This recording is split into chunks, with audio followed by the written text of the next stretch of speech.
There's a moment in the very first episode of The Walking Dead that most people don't pause on. Rick Grimes wakes up in a hospital bed, reaches for a glass of water, finds it empty, and gets up. He moves through the room slowly, the way you move when your body is remembering how to work. And behind him, as he steps into the corridor, the door to his room hangs open. Nobody closed it. Nobody thought to. The world had already ended, and that door just stayed as it was. Open, unremarked. A small ordinary thing in the wreckage of everything else.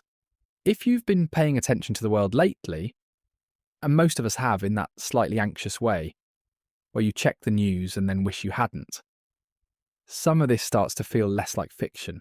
Tonight I want to ask a question the show has always been asking, underneath the survival and the horror. Not could this happen, but how much of it already is. Here's the thing about The Walking Dead that I think gets missed in almost every conversation about the show. People talk about the zombies. They talk about the violence, the deaths, the communities, the villains. They talk about it as a survival story, which it is, or as a horror story, which it also is. But what the show actually predicted, what it was actually about from the very first frame, wasn't monsters. It was us. How we behave when the rules stop holding. How institutions fail. How ordinary people become dangerous not because they're evil, but because they're frightened. And frightened people with nothing left to lose are one of the most genuinely unpredictable forces in human history. Rick's hospital is the most important location in the entire franchise, and not for the reason most people think. It's not important because it's where the show starts. It's important because of what it demonstrates about how collapse actually happens. The hospital didn't explode. The power didn't cut out dramatically while Rick was watching. There was no announcement, no emergency broadcast, no moment where someone looked at the camera and said, "This is the ending." The world just quietly stopped. The flowers by his bed dried out. The water in his glass evaporated. The door to his room was left open because whoever left last was in a hurry, or because they'd stopped caring about small things, or because the category of things worth closing had already been reorganised by whatever was happening outside. And Rick woke up inside the aftermath without knowing it was the aftermath. He lay in that bed for weeks. The show implies it was probably around 4 to 5 weeks, based on the physical deterioration. And the world ended around him while he was unconscious. And then he got up and walked through the open door into a world that was already something different. And he had to figure that out from the silence rather than from any announcement. Here's what I keep coming back to. Collapse rarely announces itself. This is something historians and sociologists have noted about almost every major civilizational turning point. The people living through it, in the middle of it, often didn't know they were. They were managing the immediate problem. The immediate problem was always something they could get their arms around. The larger thing was happening in the background, in the accumulation of small failures, in the doors left open because nobody had the bandwidth to close them. TWD shows us this pattern with remarkable consistency. The world in the show didn't end in a war or a flood, or a single cataclysmic event that everyone witnessed simultaneously. It ended in the way that things end when the systems maintaining them quietly degrade, one by one, then all at once, in the specific way that Ernest Hemingway described going bankrupt, gradually and then suddenly. The closed door behind Rick is the show's most honest image. Not the walkers, not the abandoned cars on the highway, not the burning city in the distance. That door, standing open in an empty hospital corridor, unremarked, because the person who left through it had other things to think about. That's the image. That's where the show is telling you what it's actually about. Would you notice if it started? If the world began unravelling quietly around you? If things began failing in ways that each seemed manageable in isolation? Would you see the pattern? Or would you be too busy managing each individual problem to see the shape of all of them together? I don't know my own answer to that question. And I think that's the point. The quarry camp in season 1 has rules. This is the thing I want you to notice about it. Because I think it's easy to miss when you're watching the show for the first time, and the drama of the immediate situation is pulling your attention forward. There's a watch rotation. People take turns standing guard through the night. There are meal times, loosely organised but present. There are informal assignments. Who goes on supply runs? Who manages the camp's resources? Who has authority over which decisions? There's an unspoken hierarchy, contested in places but functional. The camp has all the structural elements of a community because the people who built it brought those elements with them from the world before. And maintaining them is a form of holding on to something recognisable in a situation that has become deeply unrecognisable. The camp perimeter is a fence. It's not much of a fence, it's a bit of a It's whatever they could assemble from available materials, the kind of barrier that would not survive a serious attempt to breach it. It functions in the early Season 1 episodes, only because it hasn't been tested seriously yet. The walkers at the edge of the camp are few enough and dispersed enough that the fence is adequate. The watch rotation catches problems early enough that the fence doesn't have to do the heavy lifting. Here is the pattern that runs through every community in the entire franchise. The structures that maintain safety are not the walls. The structures that maintain safety are the people doing the maintenance work. The watching, the patrolling, the small daily decisions that together constitute the practice of keeping something alive. The walls are the visible part. The invisible part is all the human labour and human trust and human willingness to keep showing up for the shared project. Humans are extraordinarily good at normalising instability. This is something psychologists who study resilience have documented consistently across cultures and crisis types. Our capacity to adjust our baseline of fine is remarkable. We can adapt to a new normal that would have seemed unthinkable 12 months earlier. And within the new normal, we find the routines and the rituals and the small daily practices that make the new normal feel, if not safe, then at least navigable. The quarry camp is a community doing exactly this. They're not pretending the world is okay. They know the world isn't okay. What they're doing, the watch rotation, the meal times, the informal governance, is constructing a frame within which the not okayness of the world can be managed. The routine is the frame. Enjoyyy. The frame is the thing they actually need, more than the fence. And here's where it gets interesting. Every major character shift in Season 1 happens not during the active crises, but in the spaces between them. Around the campfire in the evening, in the conversations that don't have immediate tactical relevance, in the moments when people are not managing the immediate problem and something else surfaces. The show keeps giving us these spaces. The fishing scene, the evening meals, the quiet morning moments, because it understands that the spaces are where the real story is. Carol moves through the camp quietly, competently, and almost invisibly in Season 1. She does the laundry. She cooks. She maintains the routines with the specific efficiency of someone who has spent years making themselves useful and unnoticeable simultaneously. What she's managing, what nobody in the camp is named as managing, what everyone in the camp is managing, is the size of what they're not saying, the scale of the thing they're all adjusting to, one small routine at a time.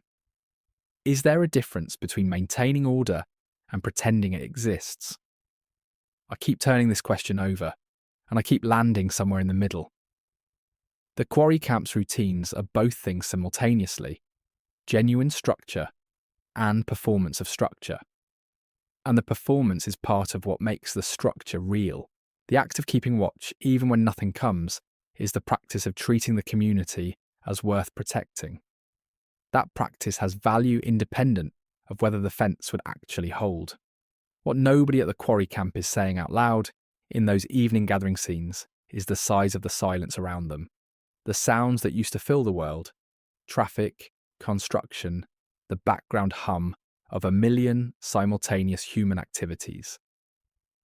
All gone. And into that silence the camp maintains its small, careful rhythms. The fence hasn't been tested yet. And the thing about fences that haven't been tested is that you can't know what they're made of until something pushes. Shane Walsh is not a villain. I want to start there because the way fandom has processed Shane over the years tends to flatten him into something the show was careful not to make him, and I think the flattening misses what he represents, which is, I'd argue, the most important thing Season 1 and 2 are actually doing. Shane and Rick agree on almost everything. They want the group to survive. They want the people they love to be safe.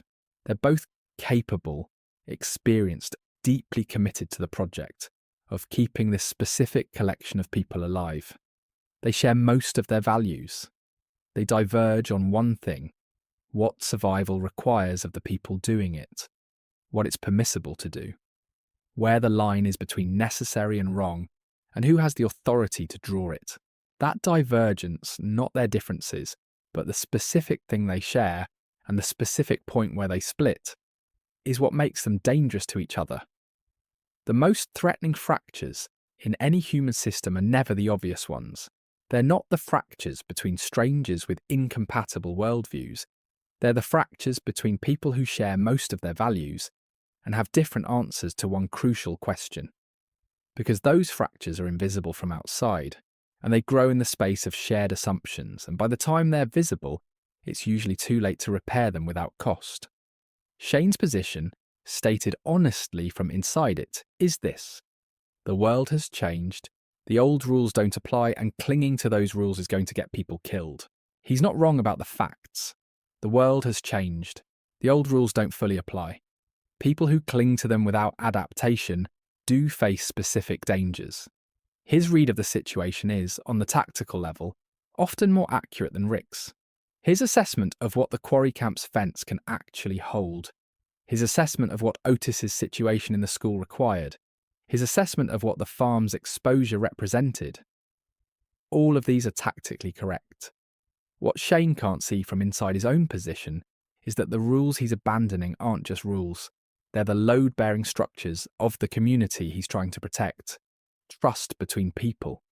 The expectation that leaders won't make unilateral lethal decisions without accountability. The belief that the group's shared decision-making matters. These things are not decorative. They're functional. Remove them and the group becomes something it can't come back from. The show treats this with extraordinary care. It doesn't let Rick be simply right and Shane be simply wrong. It shows us slowly and at real cost how Shane's position has internal logic and how Rick's position has real costs and how the fracture between them is genuinely tragic rather than a simple good versus evil narrative. Historically, and I want to be careful here because I'm speaking in broad strokes, societies don't collapse primarily because of external threats. External threats are usually the visible cause. The underlying cause is almost always the erosion of internal trust. The moment when enough people decide that the shared rules don't apply to them specifically, or that the system isn't worth maintaining, or that their own survival calculus supersedes the collective one. The external threat finds the crack that was already there. Shane is the crack. Not because he's evil, because he's someone who made a reasonable assessment in an impossible situation and drew a line in a slightly different place than Rick. And that difference, compounded over 2 seasons, destroyed them both. The door closing between them is one of the show's most carefully staged slow-motion events. You can see it happening episode by episode. In the conversations that end without resolution, in the looks that carry things neither of them says, in the specific quality of Shane's expression when he watches Rick with Laurie and Carl, which contains both love and something that isn't love, and both simultaneously unresolvable. What would you have done in Shane's position?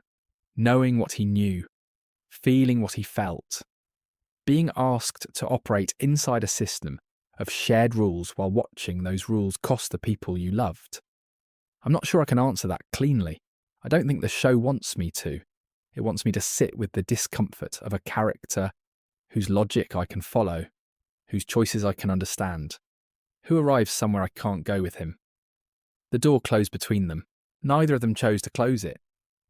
It closed in the accumulation of small decisions that each seemed, individually, defensible. That's how most doors close. Robert Kirkman, the creator of the Walking Dead comic on which the show is based, has said in multiple interviews that the walkers were always intended as a backdrop rather than a central subject. The show, he's explained, is about what the living do to each other. The dead are the weather, the living are the story. This is worth sitting with, because I think it changes how you watch everything that follows once it lands. The walkers are not the antagonists. They're the conditions under which the antagonists, which are human beings, human choices, human failures of trust and governance, and moral reasoning, operate. They provide the pressure. The response to the pressure is where the drama lives. And once you see this, a pattern emerges across the franchise that is genuinely striking. Main characters in TWD almost never die to walkers. Think through the deaths that hit hardest. Laurie, Herschel, Glenn, Abraham, Carl, Sasha, Tara. Think through the deaths that reshaped the show's direction. Almost none of them were walker deaths in the straightforward sense. They were deaths that arose from human decisions made in walker-pressured situations, from the choices of other people, from the slow accumulated cost of survival compromises, from what happens when trust erodes and people stop being able to rely on each other. The 1918 influenza pandemic is one of the most studied public health catastrophes in history, and one of the things that emerges from that study is how much of the death toll was attributable not to the virus itself, but to the institutional failures around it, the suppression of information, the continuation of mass gatherings for morale purposes, the breakdown of supply chains for medical resources, the collapse of mutual aid systems under the pressure of fear. The virus was the weather. The institutional responses were the story. I'm not making any specific current-day comparison here. I want to be careful about that. I'm pointing to a pattern that historians find across crisis types and historical periods. The presenting cause is rarely the whole cause. The presenting cause reveals what was underneath. The walkers at the prison fence in season 3 and 4 are one of the show's most sustained visual metaphors. They accumulate. They press. They don't rush or strategize or wait for weakness. They just maintain their constant patient pressure against whatever is between them and the living. And the prison community's job is not to defeat them. It's to maintain the fence, to do the daily maintenance work of keeping the pressure from finding a crack. What's the actual danger? The walkers, which everyone can see, which everyone has a protocol for, which the fence manages with reasonable reliability. Or the human dynamics inside the fence, the council tensions, the integration of Woodbury survivors, the specific friction of too many people in too small a space, under permanent stress, which are harder to see and harder to name, and which the fence doesn't help with at all. Daryl Dixon, in the prison episodes of season 4, does something that I find quietly remarkable. He maintains the fence, not glamorously, not in the way that gets remembered or talked about. He just shows up, day after day, and does the physical work of keeping the walkers from accumulating, to the point where the pressure exceeds the fence's capacity. He does this alongside the other work, alongside the supply runs and the council decisions and the personal relationships. The fence maintenance is unglamorous and essential, and nobody makes a speech about it. What the walkers at the fence are, what they represent functionally in the show's architecture, is the background condition that makes everything else harder. The thing that doesn't threaten you right now, but establishes the stakes of every decision you make. The constant that you can't forget about, even when you're focused on something else. And here's the question the show keeps asking through this image. What do you do when the thing everyone's looking at, the visible, nameable, fenceable thing, is not the thing that's actually going to get you? What do you do when the real threat is the crack that's forming inside the fence, in the dynamics between people, in the slow erosion of trust that no physical barrier can address? The walkers press. The fence holds until it doesn't. And when it doesn't, it's almost never because the walkers got stronger. Every major community in The Walking Dead fails. This is not a controversial observation. The show makes it explicit, repeatedly, and the pattern is so consistent across the franchise that it functions as something close to a structural law. The farm fails, the prison fails. Terminus, briefly a community, fails catastrophically. Alexandria survives but is transformed almost beyond recognition by what survival requires of it. The hilltop falls, the kingdom falls. Even the Commonwealth, the most elaborately constructed community the franchise has built, fractures under the weight of its own contradictions. What's striking, when you line these failures up and look at them together, is how rarely they fail for the reason that most people in the community expect it to be the danger. The farm assumes goodwill, that the basic human instinct to help, to share resources, to extend hospitality to people in need, will be reciprocated and will hold the community together. The walkers in the barn are not the farm's failure. The farm's failure is the assumption that goodwill can be maintained indefinitely in a world that keeps testing it.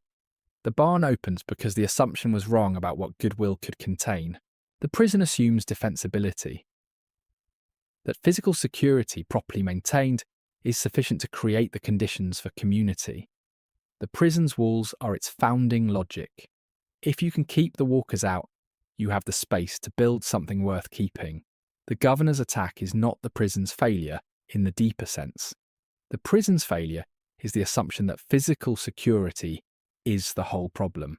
The threat that ends the prison comes not from what the walls failed to keep out, but from a man who decided to break the walls from outside, because the community inside them was a challenge to his understanding of how the world should work.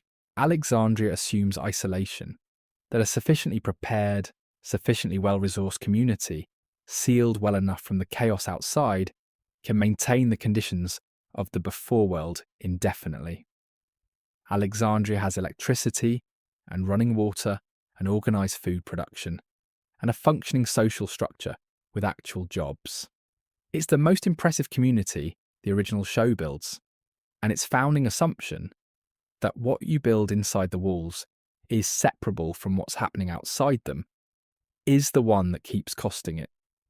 Deanna Monroe is one of the most interesting characters the show ever built, and she doesn't get enough attention in the broader fandom discussion. She was a congresswoman before the world ended, a professional builder of consensus, a person whose entire prior life was organised around the project of making institutions work. She applied those skills to Alexandria and built something genuinely remarkable. Her community has problems, but they're the problems of a functioning society. Internal disagreements, class tensions, questions about resource allocation. These are the problems you get to have when the bigger problems are being managed. Her tragedy is not that she couldn't see danger. She could. Her tragedy is that her model of what danger looks like, the model she built over a lifetime of navigating institutional politics, didn't update fast enough when the world changed. She kept reading Rick's group through the framework of before-world threat assessment. Are these people manageable? Can they be integrated? What's the political calculus of including them versus excluding them? The right questions for the world she came from, not quite the right questions for the world she was actually in. Comfort creates a specific vulnerability. The longer things feel stable, the harder it is to believe they could stop being stable. This is something that psychologists have documented in risk assessment contexts. People in stable environments systematically underestimate the probability of disruption because the stable environment is their reference point. The stability isn't evidence of safety, it's just the current state, which can change. Would you rather live in Alexandria knowing what's coming, or not know? I've asked myself this question a lot, and I keep landing in a different place each time. There's an argument for not knowing. Ignorance of specific threats doesn't make you less safe, and the knowledge might make you miserable without making you more prepared. There's an argument for knowing. The people who saw it coming had time to build something different. Deanna in her final episodes saw it, and what you see in her face when she processes what she sees is not denial. It's the specific grief of someone updating a model they built their whole life around. The gate, the most sophisticated door in the franchise, keeps things out and keeps things in. Alexandria's gate is the community's faith made physical. And faith, the show keeps showing us, is neither enough nor nothing. There's a scene in season 4's Still, the episode where Daryl and Beth end up alone after the prison falls. where Beth makes Daryl do something remarkable. She makes him flip off a burning building. It sounds ridiculous out of context. Inside the context, it's one of the most emotionally precise things the show ever staged. Daryl Dixon came from a life that was going nowhere. He said this himself. In that same episode in the Moonshine Shack, in the specific rawness of a man who was drunk enough to drop the performance and just say the actual thing. Before the apocalypse, he was following his brother from one bad situation to the next, with no destination and no reason to expect one. The before world wasn't a loss for Daryl, the way it was for most of the other survivors. It was just the context he was trapped in. The shack they burn is the accumulated weight of that context. The specific bad faith logic of a world that told Daryl, and people like Daryl, that this was all they were worth. And Beth makes him send it off properly, with the gesture that says, I see what this was, I am not fooled by it, and I am choosing not to carry it forward. Rick's arc from Season 1 to Season 7 is the franchise's most sustained exploration of what leadership costs. In Season 1, he's a sheriff's deputy who becomes a de facto leader through a combination of competence and the specific gravitational quality that some people have. The quality that makes others orient toward them in a crisis. He doesn't ask for the role, he steps into it because nobody else does, and because the group needs someone to step into it. By Season 4, he's a farmer. This is one of the show's most deliberate choices. Rick stepping back from the leadership role, trying to give it to the council, trying to find a version of himself that isn't organised entirely around the decisions that leadership requires. He grows vegetables, he tends pigs. He makes choices that are small and reversible, and consequential only to the plants and animals they directly affect. He's trying to close a door and live on the other side of it. The door doesn't stay closed. It can't. The world keeps sending things toward the prison that the council can't manage without Rick. And Rick keeps being the person who can manage them. And every time he steps back into that role, something shifts slightly in the door. By Season 7, after what happens in the Season 7 premiere, after what Negan takes from the group in that field, the Rick who wakes up in the RV is not the same man who decided to grow vegetables. Something in him, some capacity for the kind of hope that makes farming feel like a reasonable choice, has been rearranged. Studies of crisis leadership consistently show something uncomfortable. The people most effective at handling emergencies are often those most damaged by having to do so. The competence and the cost are not separable. The quality that makes someone capable of making the decision to sacrifice one person to save 10 is the same quality that makes carrying that decision permanently difficult. You cannot compartmentalize fully. The decisions live in you. Rick knows this. The show gives him moments, in Season 4, in the quiet of the prison farm, where he seems to be trying to figure out if there's a version of himself that can lead without being consumed by leading. If the door of who he was before can stay open long enough for him to step back through it occasionally. His face in those scenes has the specific quality of someone doing very careful work on something fragile. And then the world tests the work. And the work holds until it doesn't hold. And what's left is a man who's been shaped by the specific requirements of protecting people in the worst conditions the world can produce. And who is trying to figure out if the person doing the shaping is still the person he recognises. Is there a version of Rick's leadership that doesn't cost him what it costs him? I keep returning to this and I keep landing on, maybe not in the world the show builds. Maybe the cost is built into the job in the conditions that produce the job. Maybe what the show's actually saying is that the competence required for this specific kind of survival is genuinely, structurally incompatible with the kind of peace that makes the survival worth having. The door of who he was before. Quietly, incrementally, closing. Negan's system works. This is the most uncomfortable observation in the entire franchise, and the show earns the right to make it by being honest about what works means. When Rick's group first encounters the Saviours, properly, fully, in the aftermath of the Season 6 finale, what they're encountering is a functioning economy. The Saviours have roads that are cleared. They have communities that produce food and medicine and manufactured goods. They have a supply chain that reliably moves resources between communities. They have a governance structure with clear rules and clear enforcement mechanisms. People under the saviour system know what to expect. They know the rules, they know the cost of breaking them, and they know that if they comply, they will be protected. That there is, within the system, a form of safety.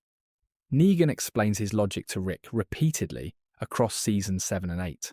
He's not explaining it as villainy, he's explaining it as a theory of how communities survive.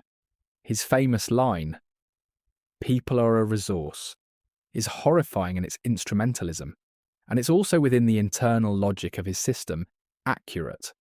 He has organised a world in which people function as productive units within a managed economy, and the managed economy keeps more people alive than the alternative. He believes this. He's not wrong about the facts it rests on. What Negan can't see from inside his own system, the blind spot that his structure produces, is what the cost of the system does to the people living inside it. Not the physical cost which he's accounted for, the psychological and moral cost, the specific damage done to people who are required to perform submission, to live under permanent threat, to internalise the lesson that their value is purely instrumental. Communities survive under the saviour system. They survive in a form that is measurably, documentably, not the same as communities that govern themselves. Maggie Rhee carries this understanding more than perhaps any other character in the franchise. Glenn's death. What the saviour system did to Glenn, specifically in that field, is what she carries forward through everything that follows. The hilltop under Simon's management, the war, the aftermath, Dead City's New York years later still carrying it. Her refusal to let the cost of Negan's system be abstracted into a policy question rather than a personal one is one of the show's most important moral commitments. Authoritarianism, as a governing philosophy, has a long history of arriving as the solution to a genuine problem. This is something historians note consistently across the cases where centralised control replaced collective governance. The people who supported it, at the beginning, often had real reasons. The previous system had failed in specific ways. The chaos was real. The order being offered, even at its obvious cost, seemed preferable to the alternative. The logic was not lunacy. The logic was a response to an actual situation. What the logic missed, and what it always misses in the long run, is that the cost doesn't stay stable. The cost of living under a system that treats people as resources rather than as ends in themselves compounds over time. It produces people who have been shaped by that system in ways that are not reversible. It damages the trust structures that any sustainable community ultimately depends on. It closes doors that are very hard to reopen. The offer Negan makes to Rick, the door Rick could have walked through, the version of the world where Rick accepts Negan's system and the group survives intact within it, is not a simple villain's offer.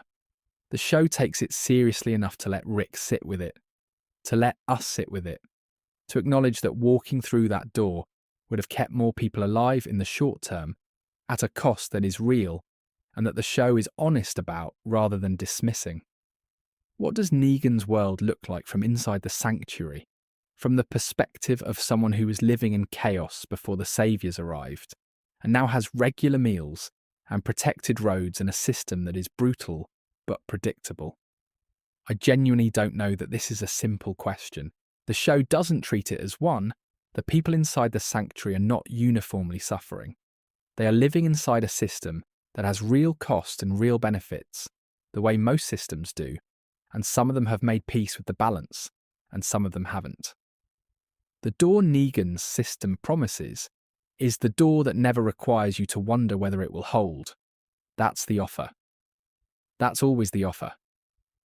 Let me put together the theory that's been building across the last several chapters, because I think the pieces are ready to come together. The Walking Dead is not really a show about what would happen if the dead walked. It's a show about what would happen if the systems maintaining civilization were suddenly removed, and what that removal would reveal about the structures that were always holding things together, and about the people inside those structures. and about what human beings actually are when the scaffolding comes down. Every generation lives through a version of this question in some form. The world asks something of the people in it, asks them to adapt to new conditions, to revise their models of how things work, to give up assumptions they built their lives around. And the question underneath all the specific circumstances is always the same. What do you do when the thing you thought was permanent turns out to have been contingent? What does survival cost? And is the cost worth the version of yourself that pays it? The show's answer to this question is complicated, and I want to be careful about how I state it, because I think the show earns its complication rather than arriving at it by accident. Here is what I think the show's saying, framed as a theory rather than a fact. The gap between the world we live in and the world in The Walking Dead is not primarily a gap of catastrophe. It's a gap of threshold. The conditions that the show explores, institutional failure, fracturing trust between groups, the emergence of competing systems of governance, the erosion of shared rules, the psychology of people under sustained pressure. These conditions already exist in the world in various forms and at various intensities. The show is not describing a fantasy, it's describing what these existing conditions look like when the threshold is crossed, when the systems that currently manage and contain them stop managing and containing them. Civilization, someone once put it, is a thin crust over a volcano. I don't know who said it first, and I want to be careful not to misattribute it, but the image is useful here because it captures something the show keeps demonstrating. The crust is thinner than it looks, and the volcano is more active than we tend to acknowledge. What maintains the crust is not primarily the crust's own thickness. It's the continuous, daily, expensive work of human beings who have decided that maintaining it is worth doing. The walkers, from this perspective, are not metaphors for any specific fear. They're the condition of the world when the maintenance work stops, when enough people stop deciding that the shared project is worth their participation, when the routines break down and the institutions fail, and the rules stop being enforced and the doors start being left open. Is the show optimistic or pessimistic about human nature? I keep changing my answer to this question, and I think that's the right response. The evidence the show offers runs in both directions simultaneously. People in TWD are capable of extraordinary cruelty. The governor's sustained campaign against the prison, what happened to the Vartos, and what happened to the people at Terminus, and what happened in that field in Season 7 are all real, and the show doesn't soften them. They're also capable of extraordinary generosity. Glenn going back for Merle in Season 1, Herschel walking into the sick ward in Season 4, Carol's choice in The Grove, Rick's bridge in Season 9. The show holds both and refuses to resolve the tension. From the walker's perspective, and this is the thought experiment that reorients the whole theory, the living aren't the heroes and the walkers aren't the villains. There are no heroes and villains in the walker's world. There's just pressure, constant and patient, against whatever stands between them and the living. The walkers don't hate the living. They don't want anything. They are the condition. The choices, the failures, the cruelties, the heroism, all of that belongs to the living, who are doing it to each other in the space the walker's pressure creates. We are the story. We have always been the story. The show has been saying this since the first frame. How close is the world to a Walking Dead scenario? I think the honest answer is, it depends entirely on how well the maintenance work is being done, on how many people are still showing up for the shared project, on whether the routines that maintain the crust are being maintained. The doors that closed in the show, Farmgate, Prison Gate, Alexandria's walls, closed because the maintenance failed. That's the pattern. That's always been the pattern. The Commonwealth is the most important community in the franchise for the purposes of this theory, and it tends to get undervalued in the fandom discussion, because by the time it arrives, deep in the later seasons of the original show, some viewers have disengaged, and because its story is less viscerally dramatic than the Governor arc or the Negan War. But what it's doing thematically is more sophisticated than either of those, and I think it's worth slowing down for. The Commonwealth has a population of approximately 50,000 people. It has a functioning economy with actual currency. It has a class structure, a social hierarchy based on pre-apocalypse occupation and status, deliberately maintained by Governor Pamela Milton as an organising principle for the post-apocalypse community. It has a media apparatus, a prison system, organised sports and entertainment, bureaucratic institutions. It looks more than anything else in the franchise like a version of the before world that has survived into the after. And it is deeply, structurally unfair in ways that mirror the before world's unfairness with remarkable precision. The class system that Pamela Milton maintains means that people who were doctors or lawyers before the world ended resume those roles and their associated privileges, while people who were waitresses or delivery drivers resume theirs. The skills that proved most valuable in the apocalypse, the fighting, the foraging, the specific competencies of survival, don't translate into status within the Commonwealth's hierarchy. Mercer, one of the most capable and essential people in the community, operates within a system that was not built to fully recognise what he represents. The Commonwealth doesn't fall to walkers. It doesn't fall to an external villain. Pamela Milton is the villain, in the sense that her governance choices are what the community has to overcome, but she's a villain in the specific mode of a person who genuinely believes she's doing what the community needs. She believes the hierarchy is necessary. She believes the performance of normalcy, the games, the media, the formal social events, serves a genuine psychological function for the people inside the walls. She's not wrong about all of this. The performance of normalcy does serve a function. The hierarchy does provide a certain kind of stability. What she can't see, or won't see, is that the stability is a performance of stability rather than stability itself. That the hierarchy's costs are being borne invisibly by the people at the bottom of it, in ways that will eventually compound into something the walls can't contain. Here's what I think the Commonwealth arc is saying, and I want to frame this as a theory rather than a fact. It's the show admitting that the post-apocalyptic world doesn't produce utopia. It doesn't reset the clock and give humanity a fresh start.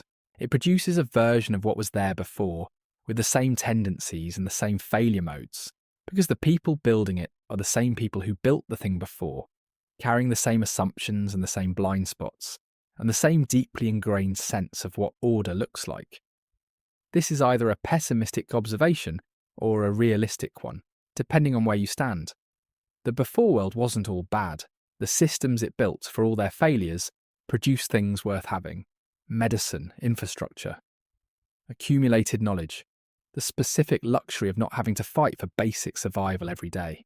If what the post-apocalypse builds resembles the before world more than it resembles a utopia, that might mean the before world had more to recommend it than the apocalyptic imagination tends to allow.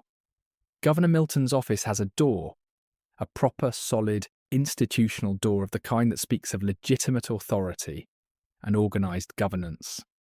The door of the kind that says, this is a place where decisions are made, where power is accountable to something, where the rules have a location and a person behind them. It's the show's most sophisticated image of the before world reconstructed in the after, with all the same complications and the same questions about who the door opens for and who it keeps out. Is rebuilding the same thing with the same flaws a failure, or the most honest thing the show ever did? I think it might be both. I think the show is saying, this is what we are, this is the pattern we return to. And the question isn't whether the pattern can be broken. It's whether, knowing the pattern, anyone can make different choices within it. The Commonwealth arc sets up what comes next without fully resolving it, which is exactly right. Carl Grimes dies in Season 8, Episode 9. He's bitten in the mid-season finale, and he spends the first half of the second episode knowing he's dying. And what he does with that knowledge is what I want to focus on. He writes letters. He writes one to Rick and one to Negan, and the Rick letter is the one the show returns to because it's the one that reshapes the arc of everything that follows. We don't hear the full contents of the letter in the show. We hear fragments. We see Rick's reactions to it. We understand its request through what Rick does in response to it, rather than through the words themselves. But the shape of the request is clear. Carl is asking Rick to be better than the war requires, to find a way to the world Carl described, the world where Negan lives and people build things, and the values of the before world are not just preserved, but actively chosen. Carl is 11 years old when the show begins. He grows up entirely inside the apocalypse, in the specific sense that his moral formation happens in conditions of sustained violence and loss and survival pressure that no child should have to navigate. And what he arrives at, after all of that, is not cynicism. It's not Shane's calculation. It's not Negan's managed cruelty. It's a letter asking his father to believe that things could be better, and to act as though they could, and to let that belief reshape the choices the war was making necessary. Every genuine period of human progress. And I want to be careful here, because progress is not linear, and its costs are often invisible to the people who benefit from it, has involved someone deciding to act differently, despite the available evidence that the default pattern would repeat. The abolitionists in the 19th century were not operating in conditions that made their position feel reasonable or achievable. The people who built the first cooperative institutions, the first hospitals, the first systems of public education, they were acting against the grain of what their moment suggested was possible. Hope as an act of will, not optimism. That's the distinction I keep coming back to. Optimism is a feeling about how the world is likely to go. It can be well-founded or not. It can be justified by evidence or not. Hope as an act of will is something different. It's a decision to behave as though a particular future is possible, because behaving as though it's possible is the precondition for the possibility. You can't build the world Carl described by waiting for the conditions to make building it obvious. You build it by choosing to build it when the conditions actively suggest you shouldn't. Rick receives the letter and reads it in a private moment that the show stages with the specific economy of something too important to be overplayed. The gesture is small, hands on paper, eyes moving. The silence around it is enormous. What Rick doesn't say in that moment, what his face carries but doesn't articulate, is the specific weight of being asked by someone you loved and lost to become the version of yourself they saw, rather than the version the world has been producing. If you received Carl's letter, if someone you loved, at cost to themselves, asked you to believe that things could be better and to act accordingly, would you? Could you hold that belief in conditions that kept providing evidence against it? The show doesn't answer this cleanly. It shows Rick trying. It shows the trying as the answer, in whatever imperfect form it takes. The door Carl opens in that letter is not a door to a guaranteed future. It's a door to a way of being in the present, a choice about what you orient toward, what you decide to build toward, what you let the available evidence close off, and what you refuse to let it close. It's the smallest and most important door in the franchise, not a gate or a wall or a hospital room, or a folded piece of paper in a man's hands, asking him to walk through.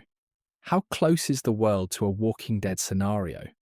The theory I've been building says the distance is maintained by people choosing to act as Carl's letter asks, by people showing up for the shared project, by people deciding that the door is worth keeping open. Rick reading the letter, what he doesn't say, the silence carrying everything.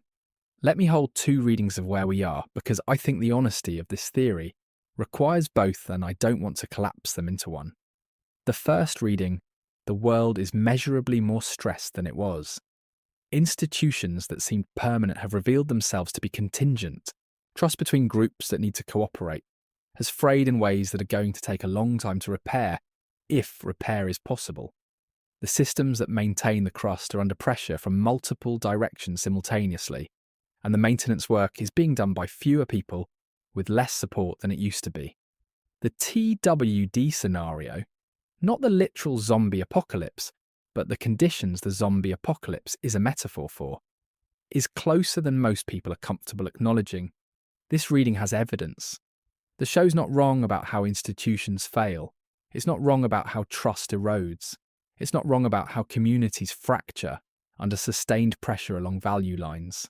These are documented patterns in the historical record, and they're recognisable in the present moment if you're looking for them.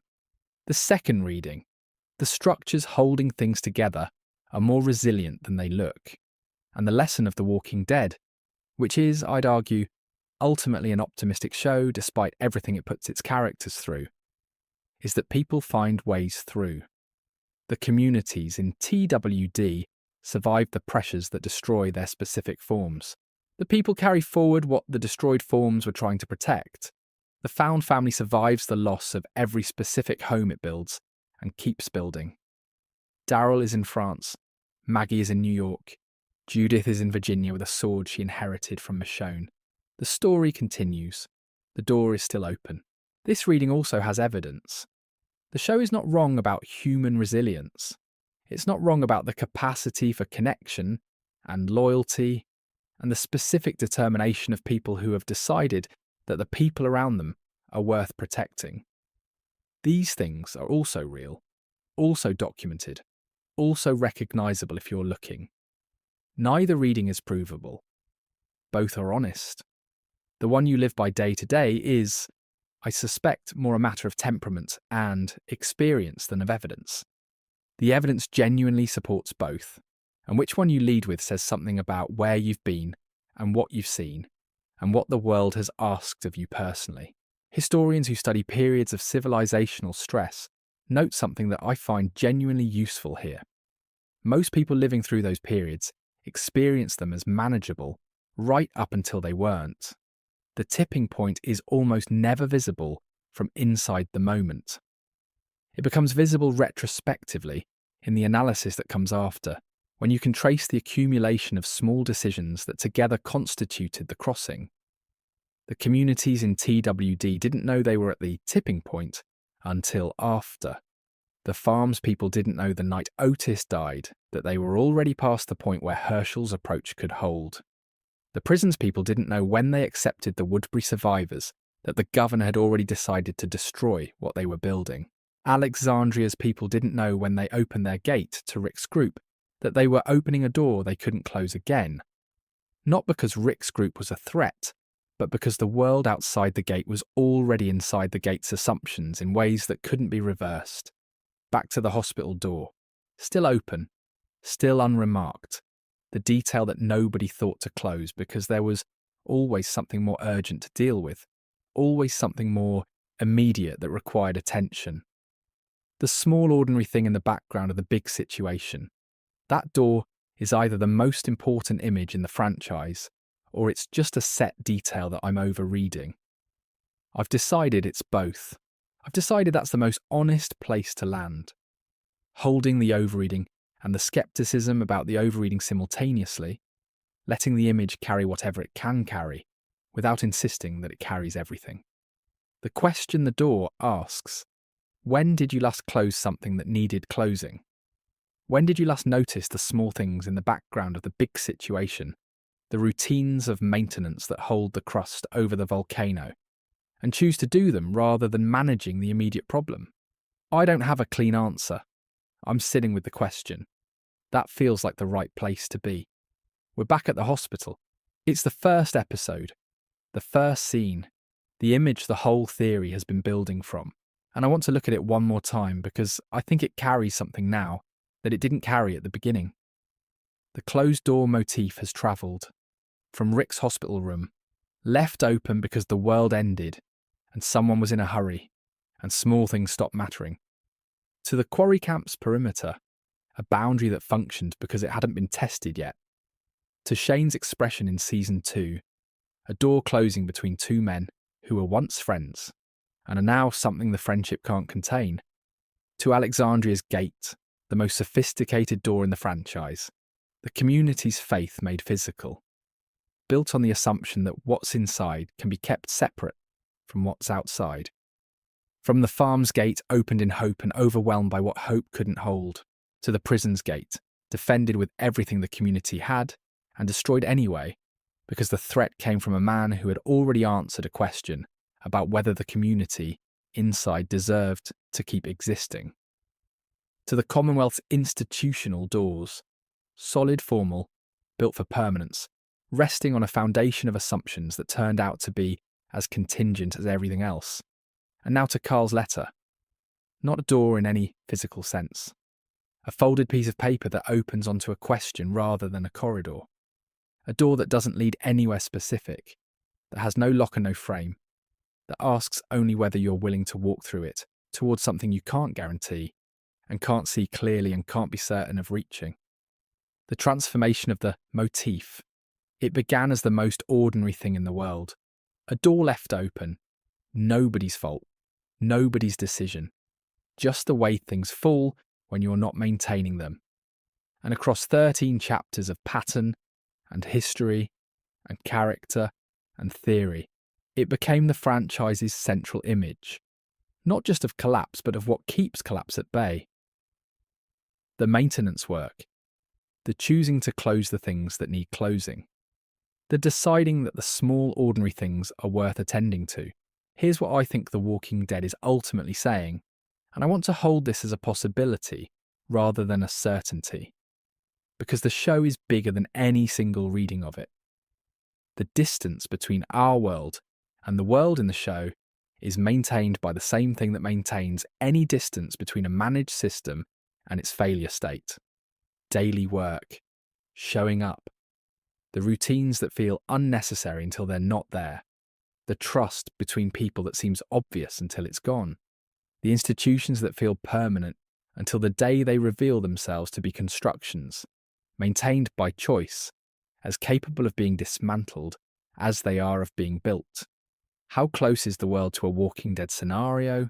Probably closer than is comfortable to sit with, and farther than the most frightened version of the question imagines.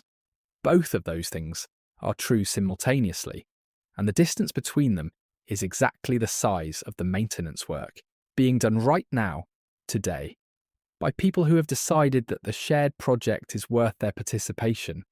The door is still open. That's the image I keep returning to as the one that carries the most weight after everything we've covered. Not the door that got closed, the prison gate, the farm's fence, Alexandria's wall. The door that's still open. The one that hasn't been forced yet. The one that the maintenance work is still holding. The one that Rick walked through in the first episode into a world that was already something else and found his way through anyway. Rick's hospital room, light coming through the open door. The corridor beyond it, unknown. A man getting up from a bed and moving toward what's there rather than staying where it's safe. Not because he knows what's coming, because staying is not an option. Because the door is there and the light is coming through it, and moving toward the light is what people do.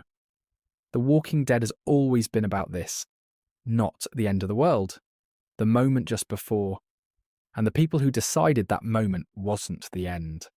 How close are we? Closer than feels comfortable.